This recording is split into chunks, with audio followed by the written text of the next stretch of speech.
Hey, what's up? This is Ricardo at Parts People, and in this video, we'll outline the steps for completing a part replacement on your Dell PC.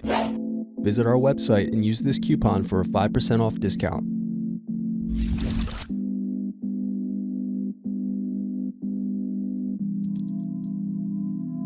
Unscrew and remove bottom base.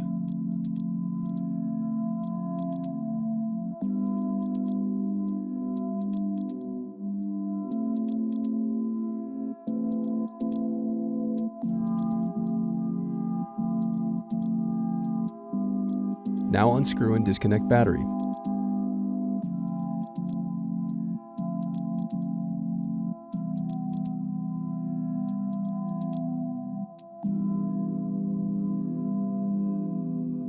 Next, unscrew and disconnect cooling fan.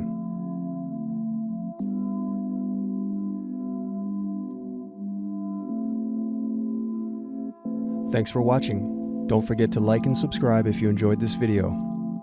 And if you need more, check out this playlist to watch other tutorials for your laptop. You can also click here to find parts for your laptop at partspeople.com.